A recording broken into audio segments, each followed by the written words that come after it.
thank you, and welcome for joining us. And thank you and welcome for joining us today. My name's Emma Beaumont, and I'm Head of Research and Programmes at Fight for Sight, and I'll be your host for the webinar, which will unveil Fight for Sight's latest initiative, the UK Vision Research Network Doctoral Training Programme, which we're going to deliver in the next financial year. As those logged on are probably aware, sight loss is a significant and growing public health issue, currently affecting around 2.5 million people in the UK, and the figure is expected to grow to around 3.5 million by 2050. So it is not going away, and it's going to get worse. Despite its devastating impact, vision research remains under-recognised and underfunded, and crucial opportunities are missed for early detection, treatment and prevention as a result of this. Fight for Sight wants to right this wrong by establishing the UK's first ophthalmology virtual research network. Our vision is that this network will accelerate the translation of early stage research into clinical breakthroughs, foster dynamic multidisciplinary collaborations, and attract increased funding to realise the UK's potential as a global leader and innovator in vision research. Our UK Vision Research Network will initially focus on the area of retinal degeneration, and I'm joined today by two leading experts in this area who've been pivotal in helping us develop this scheme, Professors Andrew Dick and Marcela Votruba. I'm going to hand over to them to allow them to introduce themselves before we start on our Q&As. Andrew, would you like to introduce yourself, please? I was wondering who would go first. Thank you very much to everybody and joining us, and particularly to Fight for Sight for helping us get to this stage. My name is Andrew Dick, and I'm Professor and Chair of Ophthalmology at the University of Bristol, but also Director of UCL's Institute of Ophthalmology. So I hold two appointments across two universities, leading biomedical science and its translation. I'm also a practicing clinician scientist and very passionate in overcoming the devastation of retinal degenerative disorders. Thank you, Andrew. And Marcela, over to you. Hello, and once again, thank you to Fight for Sight for this incredible opportunity and this wonderful initiative. I'm a Professor of Ophthalmology at Cardiff and Vale University Hospital, Wales, and at the hospital in Cardiff University. I'm also a clinician scientist, so I specialize in ophthalmic genetics and medical retina, and in the laboratory I study the role of mitochondrial dysfunction in retinal degeneration.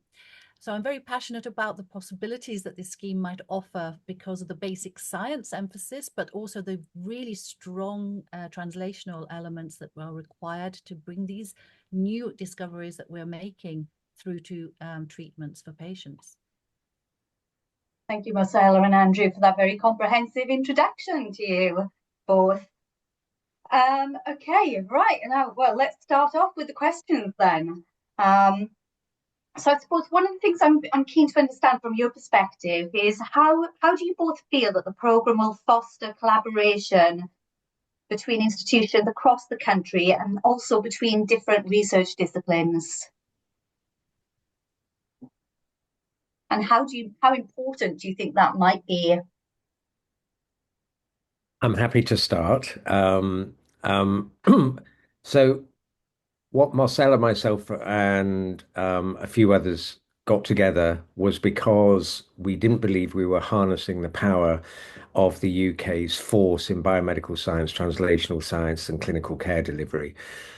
And whilst competition is good, it shouldn't be at the expense of being able to collaborate in an interdisciplinary manner and harness the greatness that we have in the UK. We came to realize that by working together and collaborating on pivotal, real societal problems of eye health and leading to a longer eye health, i.e. what we call an eye span, like a health span, leading healthier lives for vision, requires a real composite of multidisciplinarity that exists across the whole UK and not solely in any one institution. So whilst not mutually exclusive to funding individuals or traditional routes, it's a bit learning from what the massive advance has been made in dementia through their Dementia Research Institute. And therefore, as we looked together at that, we thought, what can we do as a network, bringing our expertise to answer pivotal questions to make big differences to patients? And how do we do that together?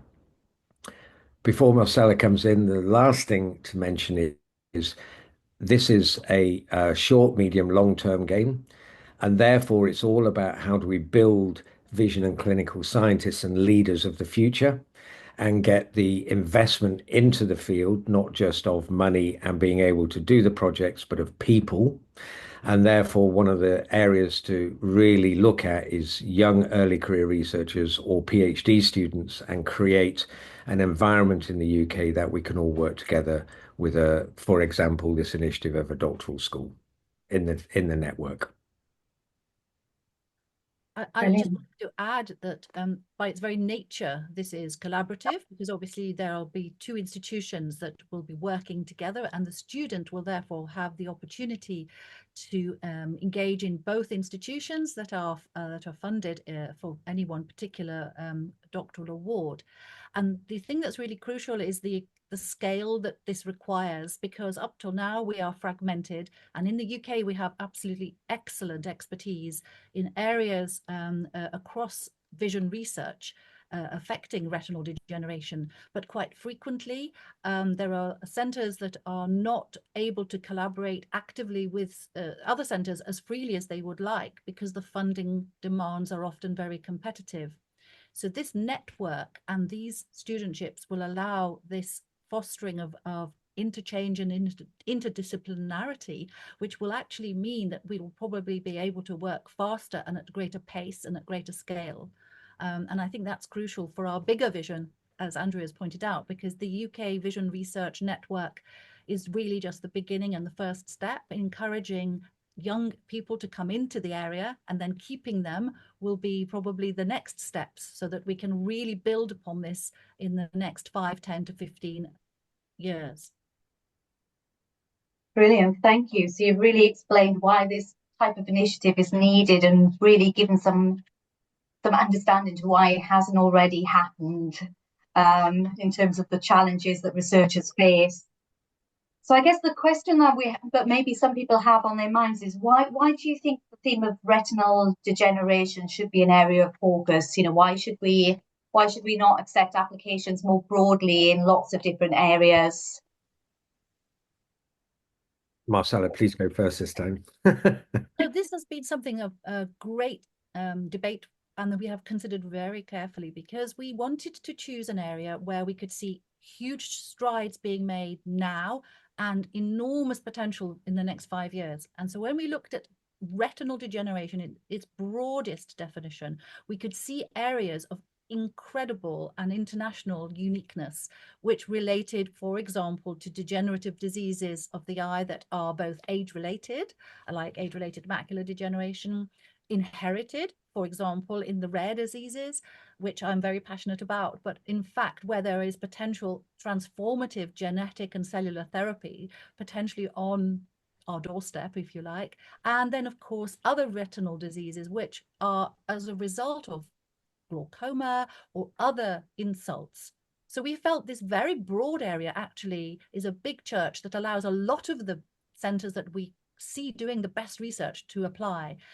Clearly, there are always some caveats and some limits, and there are some fantastic centres doing work that potentially is not in the retina, but we've taken a very broad view of what the retina really is and retinal degeneration across the age span, as Andrew has already said.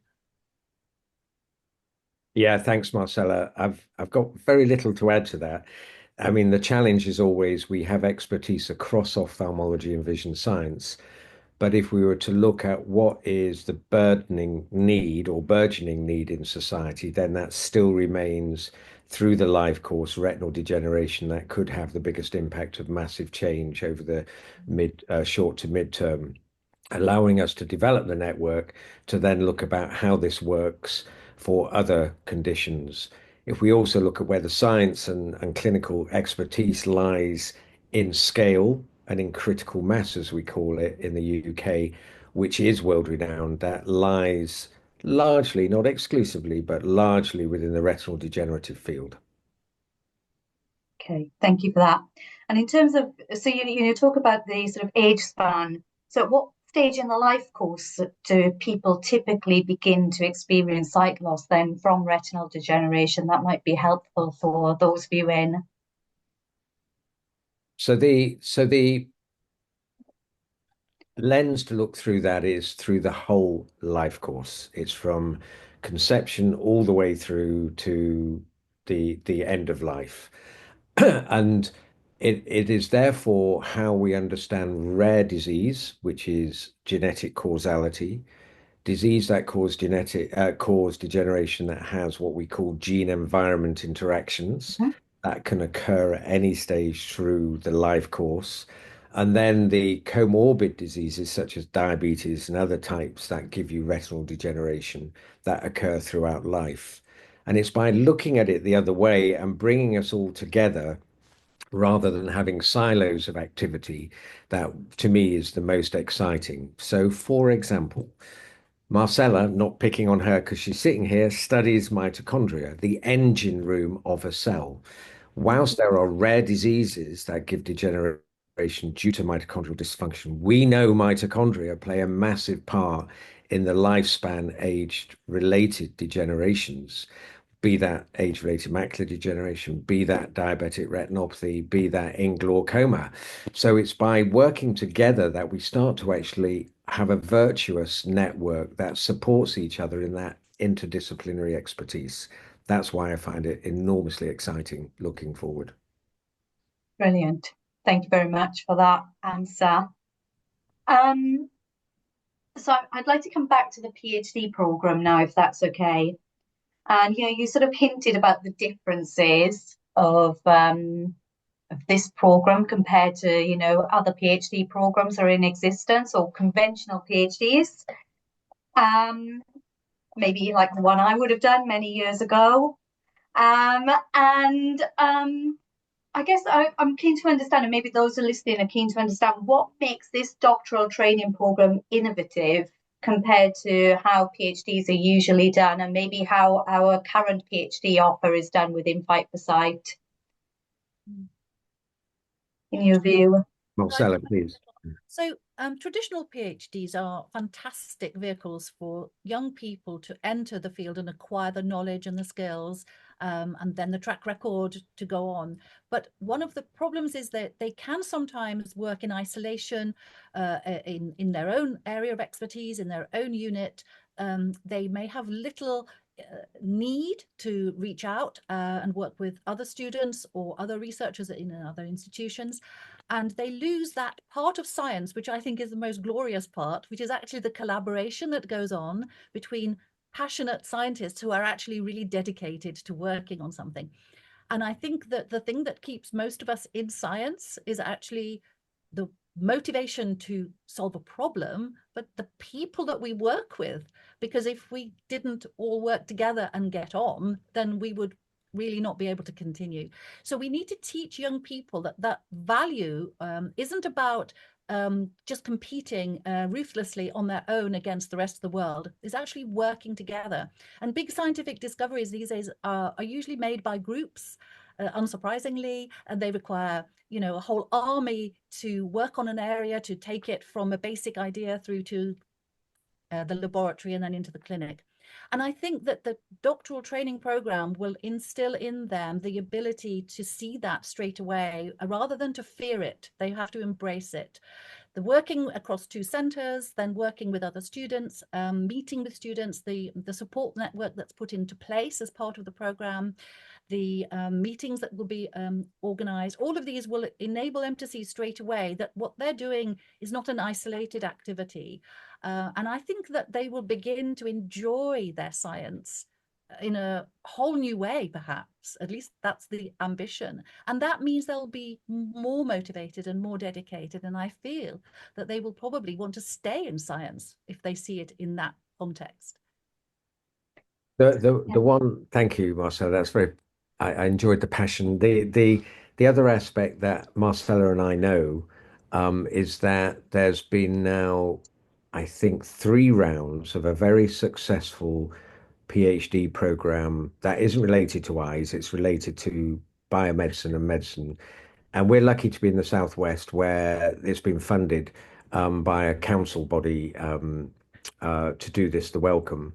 And it's called GW4, the Great West Four. And it's basically creating that interdisciplinarity, the students that will work between Cardiff, Bath, Bristol, and Exeter to do exactly in different fields, but do exactly what Marcela has said. And it works very well and has been very successful. So it really is something that people engage in. They feel it provides for the student, and most importantly as well, the science moves forward quite considerably. Brilliant, thank you. And to clarify for those listening or viewing, well, you'll be receiving some more information about UKVRN after the webinar. But one of the offers within the UKVRN funding for PhD students is that we are going to give it, is that the student has to have two co-supervisors which are based at different institutions, which is perhaps slightly different to a regular PhD where more often than not they're within the same organisation. And as part of, you can be, and as part of the funding envelope, we're planning to make an allowance for the student to actually travel and spend time within the co-supervisor's laboratory to learn from the co-supervisor. So it's going to be sort of a more equitable approach to supervision as well. Brilliant, thank you. So setting up the doctoral training programme, I suppose, is just the first step. Where do you see this going?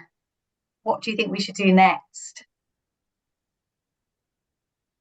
So the passion that we all started with, and we remain consensual on it, is that the idea was to connect the whole of the UK in a network, or as the dementia have done in an institute type thing that brings in the whole spectrum to show us the power. So what do I mean by that? That means going from a doctoral school to how we then fund major programs of work between organizations within the network, about how that looks by working in partnership with that. So that would look about how to bring in the translational conduit with industry, etc., to be seen as a real powerhouse of developing that collaborative network that then builds the PhD students, builds the program activity of work, which will include early career researchers and development of fellowships, just like the Dementia Research Institute. And we held a very exciting meeting with the DRI up in Edinburgh. Sorry, the DRI is the Dementia Research Institute. And to learn, we learn off them more than they did of us. But the idea being conceptually that is quite aligned to how you can see this build over time. I'm not shy to say bluntly, if we were to look at what would success look like, we would be the leading bioscience eye vision research, fundamental to translational to clinical science in the world.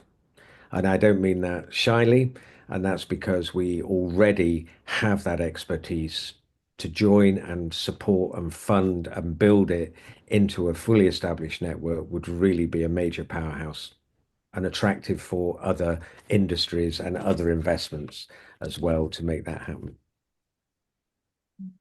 Brilliant. Do you have anything to add to that, Marcela? Well, you've touched on what success would look like a little bit already in that answer, but I would also say that the emphasis on success is on several levels. One actually is around delivering the potential new therapies of the future. And in a way, that's probably our biggest priority and our biggest societal need. But the real opportunity here is that this is just the beginning of a UK vision research network that will potentially allow us to grow and apply and get funding through RCUK, for example, which are the medical research councils and the other councils that operate across the landscape, and build our strengths in the UK to show that we actually are able to deliver these treatments, because currently a lot of treatments are at a stage where they have just not got enough of a momentum to push them over the line. because funding is very tight. In the literature provided by Fight for Sight, you have some issues around how much funding goes into vision research. And you can see currently the numbers of people going blind are affected by blindness in the UK. For example, 2.5 million people, expected to grow to 3.5 million by 2050. And then the relatively small amount of money that's going into vision research. And we really feel passionate that one of the successes of this will be to right that wrong, because we believe that vision actually is very important to people and it hasn't had the attention that it requires. So we want new treatments, but we also want to be able to have far more funding so that we can really gather pace.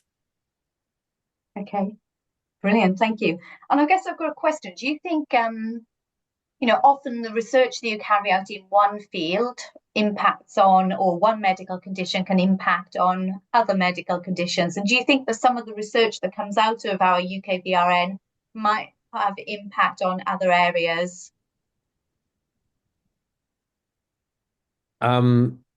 Short answer, yes.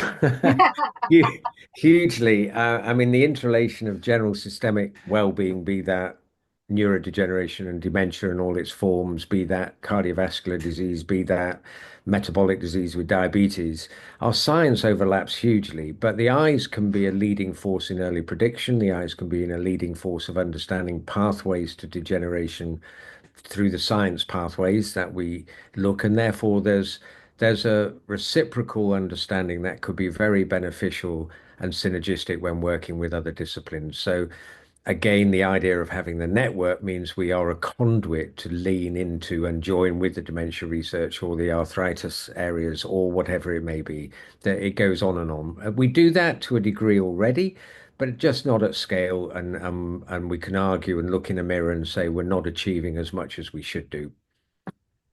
I think probably what I'd like to do is to phrase things a slightly different way. Retinal degeneration is actually Fair. is part of neurodegeneration. And we in the area feel that very strongly that the retina is obviously, a neural tissue, some of it, part of the brain, or at least linked closely to the brain. And so the links between neurodegenerative diseases that we're seeing being studied and retinal degenerative diseases are enormous. And the spin-offs and the benefits and the two-way traffic of knowledge is absolutely hugely important. Brilliant. So it's good to know that there'll be relevance potentially for other fields as well, not just vision research. Right, well, we're getting towards the end, but I suppose we've touched on what success would look like, and the differences within the PhD schemes within this scheme compared to conventional schemes.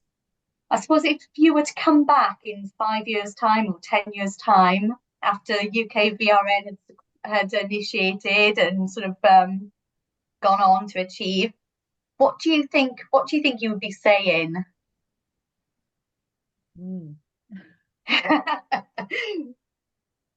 Thank you. Thank you. Well, Great. So I think, what would I be saying, or what would people be saying about it? Which one? What would you like to say about it? What would you like your messaging to be about about UKVRN in 5 years' time or 10 years' time? One, that we're making real impact and societal change. And that could be through our understanding of developing new diagnostics, early prediction for prevention, new therapies in order to overcome the devastating degenerative problem. So there's an impact point, which is really important.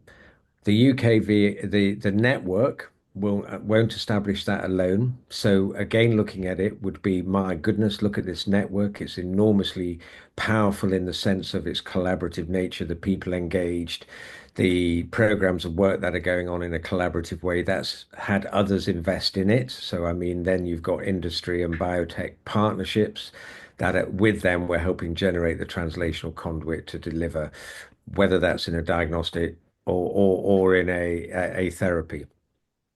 The other thing is people, and it's about the fact that we will then see a burgeoning desire of people wanting to do this, staying in doing it, but also massively increasing the leadership capacity within it in order to just build and build on it.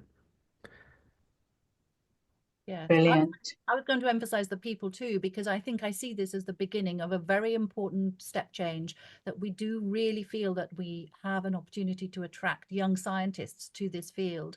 This will then lead to further career development type of awards, we hope, and feed into other funding. So this is really just the very beginning of what we hope could transform our capacity in the UK to deliver in this area. Brilliant. Thank you both. Well, thank you to Marcela and Andrew for joining us today, and thank you to you and to everyone viewing. So for sharing our glimpse of our vision of for sharing our vision and ambition. So this is the beginning. We hope we've inspired you, and that Andrew and Marcela, with their passionate answers to my questions, have inspired you too, with what is possible with the right partnerships and funding. We're conscious this has only been a short session. Your Fight for Sight contact will be in touch with more information, and please be free to ask them any questions that you may have. And thank you for your time. And as I said, we'll be in touch with more details. Thank you, everybody. And thank you, Emma. Bye-bye. Thank you. Thank you, Fight for Sight.